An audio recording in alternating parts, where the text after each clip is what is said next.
ललिता जी ने drawing room से ही अपने दामाद के बगल में बैठे बैठे ही अभी अभी दोपहर के काम से निपटी अपनी बहू सीमा को आवाज़ दी। तो न चाहते हुए भी सीमा को, जो अभी अभी अपने कमरे में कमर सीधी और गर्म बॉटल से सेक करने को लेटी ही थी, कि निकलकर उनके लिए चाय बनाना आना पड़ा।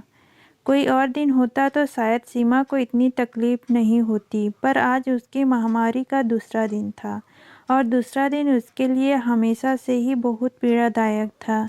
जब कुंवारी थी तो वो मायके में तो ये तीसरे दिन तक बेड से ही नहीं उठती थी। उसको इतना दर्द से देखकर उसकी माँ ने उसे डॉक्टर को भी दिखाया था, पर डॉक्टरों ने ये बोलकर कि सीमा की बॉडी में सब कुछ नॉर्मल है, ये दर्द तो होता ही है, किसी को कम किसी को ज़्यादा। अगर इनको कुछ ज़्यादा ही है तो एक दर्द निवारक टेबलेट खिला दिया कीजिए, और इसका कोई इलाज नहीं है। घर भेज दिया था। मायके में तो उसे दर्द निवारक कम ही खानी पड़ती थी, क्योंकि वहाँ तो लेट कर आराम कर लेती थी, पर ससुराल में तो जैसे उसका बैठना ही दूभर था।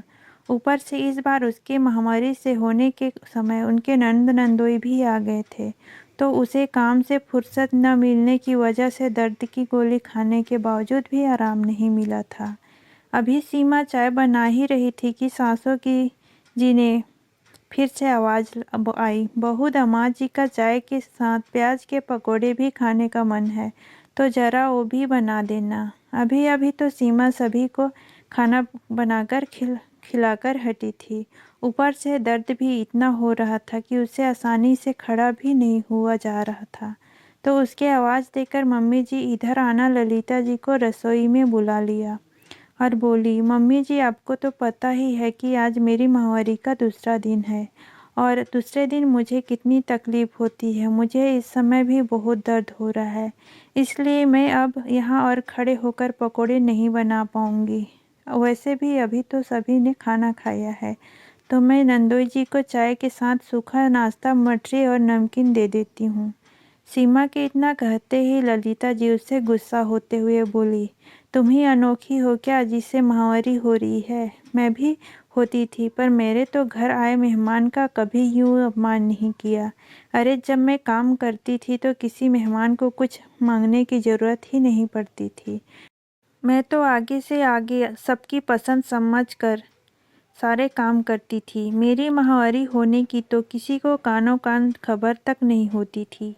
और एक तुम हो, घर में तो हल्ला मचाती ही हो, दामाद जी के सामने भी शुरू हो गई हो। वैसे भी दामाद जी ने कहा कि तुम्हें पकोड़े बनाने ही पड़ेंगे, क्योंकि मुझे और उनको ना सुनना पसंद नहीं है। जी मम्मी, माना आपके दामाद को और आपको न सुनना पसंद नहीं है, पर ज़रूरी तो नहीं कि पकोड़े भाभी ही बनाएं। भाभी को इतना दर्द हो है तो आप मुझसे कह देती, मैं बना देती। और आप सोचा है कि इतनी तकलीफ़ में भाभी से ज़बरदस्ती पकोड़े बनवा कर अपने दामाद को खिलाएगी, और उन्हें इस बारे में भनक भी लग गई तो उन्हें कितना बुरा लगेगा। वो तो मुझे भी दर्द में कभी कोई काम नहीं करने देते। अपनी सास की बातें सुनकर सीमा कुछ बोल पाती उससे पहले ही उसकी ननद अपनी माँ से बोली, तो उनकी थोड़ी सहानुभूति पाकर सीमा की आंखों में अब तक रुके सब आंसू छलछला पड़े, जिसे पहुँचते हुए उनकी ननद फिर एक बार बोली, आपको बताना चाहिए था ना भाभी कि आपको दर्द है। मैं आते ही रसोई में आपकी हेल्प कराने आ जाती। आप जाइए, आराम कीजिए, पकोड़े मैं बनाती हूँ। ये बोलकर सीमा की ननद ने सीमा को कमरे में भेज दिया। अभी उसने सीमा को कमरे में भेजा ही था कि ललिता जी फिर एक बार बोली, पर बेटा तुम मायके में काम क्यों करोगी? ससुराल में तो करती ही हो। अब क्या तुम्हें मायके में भी एक दिन का आराम नहीं मिलेगा? मिलेगा ना, पर अब जब भाभी की तबीयत ठीक होगी तब आप, अगर मैं उनकी तबीयत खराब में मायके आई हूँ तो ज़रूरी तो नहीं कि वो ही सारे काम करें। अगर आज भाभी की जगह मैं होती और मेरी ननद नंदोई आए होते, क्या क्या तब भी आप मुझसे यही नंदोई के लिए पकोड़े बनाने को कहती? नहीं ना मम्मी, मैं बताती हूँ आप क्या करती।